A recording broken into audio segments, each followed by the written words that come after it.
எடப்பாடி பழனிசாமி செய்தியாளர்களை சந்திக்கிறார், பார்க்கலாம். ஆனால் திரு ஸ்டாலின் அவர்கள் கடந்த 4 ஆண்டுகளில்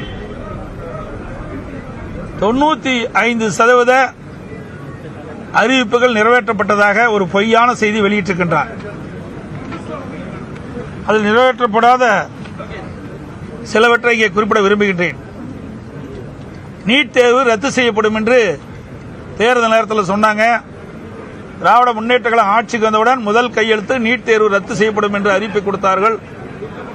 அதற்கு பிறகு திரு உதயநிதி ஸ்டாலின் அவர்கள் நீட் தேர்வை ரத்து செய்வதற்கு ரகசியம் இருக்கு என்று சொன்னார். இந்த ரகசியம் என்ன என்று இதுவரை தெரிவிக்கவே இல்லை. கடந்த சட்டமன்ற கூட்டத்தொடரிலே முதலமைச்சர் அவர்கள் நீட் தேர்வு குறித்து கருத்து தெரிவிக்கின்ற பொழுது நீட் தேர்வு குறித்து உச்சநீதிமன்றத்திலே வழக்கு இருக்கின்ற காரணத்தினாலே அதை நிறைவேற்ற முடியவில்லை என்ற ஒரு கருத்தை சொல்லி அதற்கு மூடு விழா கண்டுவிட்டார். இதுதான் திமுகவினுடைய அறிவிப்பினுடைய லட்சணம். அதோடு அரசு ஊழியர்களுக்கு பழைய ஓய்வு திட்டம் அறிவிக்கப்படும் என்று எதிர்பார்த்தார்கள், அதில் இடம்பெறவில்லை.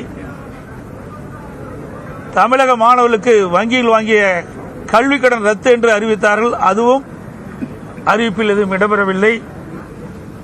கிராமப்புறங்களில் 100 நாள் வேலை திட்டத்தை 150 நாளாக உயர்த்தி வழங்கப்படும் என்று அறிவித்தார்கள், அதுவும் இந்த இப்பொழுது இன்றைய தினம் பட்ஜெட்டிலே அறிவிப்பில் இடம்பெறவில்லை.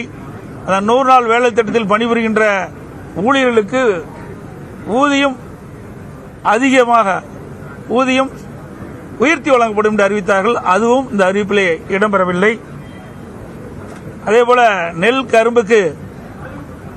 நெல்லுக்கு குவிண்டாலுக்கு 2500 ரூபாய் வழங்கப்படும் என்றும் கரும்புக்கு ஒரு மெட்ரிக் டன்னுக்கு குறைந்தபட்ச ஆதார விலையாக 4000 ரூபாய் வழங்கப்படும் என்று அறிவித்தார்கள், அதையும் அவர்கள் நிறைவேற்றப்படவில்லை.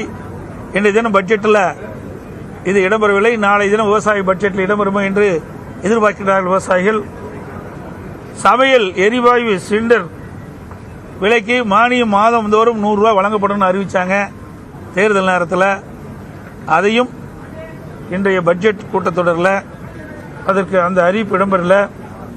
பெட்ரோல் விலை லிட்டருக்கு 5 ரூபாயும் டீசல் லிட்டருக்கு 4 ரூபாயும் குறைக்கப்படும் சொன்னாங்க.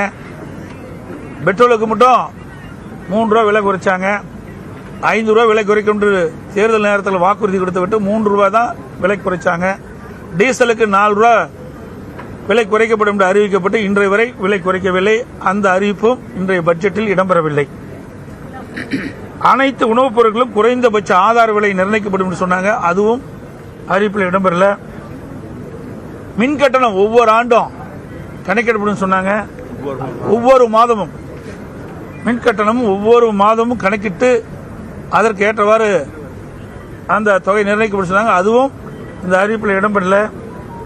அதோட ரேஷன் கடையில் தற்போது வழங்கப்படுகின்ற சர்க்கரை அளவை 1 கிலோ கூடுதலாக வழங்கப்படும் சொன்னாங்க, அதுவும் வழங்கல. இதெல்லாம் முக்கியமான அறிவிப்பு, எதுவுமே இடம்பெறல. அதோட இந்த அரசாங்கம் அமைக்கப்பட்டதிலிருந்து திரு ஸ்டாலின் ஒரு திட்டத்தை அறிவிப்பார், அது ஒரு குழு போடுவார். அந்த குழு போட்ட உடனே அதோட முடிஞ்சிடும். அந்த குழு என்ன நடவடிக்கை மேற்கொண்டிருக்கிறது, அரசாங்கத்துக்கு என்ன அறிக்கை தாக்கல் செய்யப்பட்டது, இன்று வரை வெளியிடப்படவே இல்லை. நிதி மேலாண்மை குழு ஒன்று அமைக்கப்படும் என்று தேர்தல் நேரத்தில் அவர்கள் அறிவித்தாங்க. நிதி மேலாண்மை நிபுணர் குழு அமைச்சாங்க. அந்த நிபுணர் குழு இதுவரைக்கும் என்ன அறிக்கை தாக்கல் செய்யப்பட்டிருக்கிறது, அந்த அறிக்கையின்படி இந்த அரசு செயல்பட்டதா என்ற வெள்ளை அறிக்கை இதுவரைக்கும் வெளியிடப்படவே இல்லை. இன்றைய முதலமைச்சரும் துணை முதலமைச்சரும் தங்களை விளம்பரப்படுத்திக் கொள்வதில் மட்டும் முனைப்பு காட்டுறாங்க. மக்களுடைய பிரச்சனையை எதுவுமே கவனிக்கவில்லை.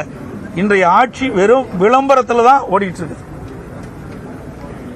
அதோட தமிழகத்தில் 73 ஆண்டு காலம் பல்வேறு கட்சிகள் ஆட்சி செய்திருக்கின்றன. இந்த 73 ஆண்டு காலமாக 2021 வரை 73 ஆண்டு காலம் பல்வேறு கட்சிகள் ஆட்சி புரிந்திருக்கின்றன. அதில் தமிழ்நாடு வாங்கிய கடன் 5,18,000 கோடி. ஆனால் திராவிட முன்னேற்ற கழகம் ஆட்சி ஏற்பட்டு கடந்த 4 ஆண்டுகள் மட்டும் 3,54,000 கோடி கடன் வாங்கியிருக்கிறாங்க. இப்போ அந்த பட்ஜெட்டுடைய வரவு செலவு எங்களுக்கு கிடைக்கல. நாளை உங்களையெல்லாம் சந்திக்கின்ற பொழுது முழு விவரம் தெரிவிக்கப்படும். ஆனாலும் ஒவ்வொரு ஆண்டு கடன் வாங்குவதில் சளைத்தவர்கள் அல்ல என்பதை நிரூபித்துக் கொண்டிருக்கின்றார் இன்றைய முதலமைச்சர். கடந்த ஆண்டு கூட இந்தியாவிலேயே அதிக கடன் வாங்குவதில் முதல் மாநிலம் தமிழ்நாடு. அந்த சாதனையை இன்றைய முதலமைச்சர் படைச்சிருக்கிறார். இன்றைக்கு கூட பல முக்கிய அறிவிப்புகளை வெளியிட்டிருக்கிறாங்க. இதெல்லாம் ஏற்கனவே அனைத்து இந்திய அண்ணா திராவிட முன்னேற்ற கழக ஆட்சியில் தொடங்கப்பட்டு செயல்பட்டு வருகின்ற திட்டங்கள் தான். எந்த ஒரு புதிய திட்டம் கிடையாது. இன்னைக்கு பட்டா புதுசா கொடுக்கணும்னு சொல்லியிருக்காங்க 5 லட்சம் பேருக்கு. ஏற்கனவே அனைத்து இந்திய அண்ணா திராவிட முன்னேற்ற கழக ஆட்சி இருக்கின்ற பொழுது சுமார் 25 லட்சம் பட்டாக்கள் நாங்கள் வழங்கி இருக்கிறோம். அதோட பல்வேறு துறைகள் இன்றைக்கு 1 லட்சம் வீடுகள், புதிய கூட்டுக்குடி திட்டங்கள், ஊரக பகுதியில் 2300 கிராமங்கள் வளர்ச்சி நிதி, புதிய கிராமச்சாலை மேம்படுத்துதல், சென்னைக்கு அருகில் 2000 ஏக்கர்கள் நினைக்கிறேன் புதிய நகரம் ஒன்று அமைக்கப்படுதா சொல்லியிருக்கிறாங்க. அதெல்லாம் அதிமுக ஆட்சியில் திட்டமிடப்பட்டது தான். அதோட திடக்கழிவிலிருந்து மின்சாரம் தயாரித்தல், அதோட போக்குவரத்து துறைக்கு ஒவ்வொரு ஆண்டும் 5000 புதிய பேருந்துகள் வாங்குவதாக போக்குவரத்து மானிய கோரிக்கையில் சொல்லிட்டு இருந்தாங்க. நிதிநிலை அறிக்கையிலும் சொன்னாங்க. ஆனால் புதிய பேருந்துகள் வாங்கினதா இல்லை. கடந்த மேதக ஆளுநர்கள் கூட சுமார் 3600 பேருந்து தான் இதுவரைக்கும் வாங்கியிருக்கிறாங்க. இப்ப புதிய பேருந்துகள் வாங்குவதற்கு 3000 கோடி ரூபாய் ஒதுக்கப்பட்டதாக இன்றைக்கு பட்ஜெட்ல அறிவிச்சிருக்கிறாங்க. இதெல்லாம் தேர்தல் வாக்குறுதிகள் பல நிறைவேற்றப்படவில்லை என்றும் அது குறித்த அறிவிப்பே பட்ஜெட்டில் இடம்பெறவில்லை என்றும் எதிர்க்கட்சித் தலைவர் எடப்பாடி பழனிசாமி செய்தியாளர்கள் சந்திப்பில் தெரிவித்திருக்கிறார். பின்னர் பார்க்கலாம்.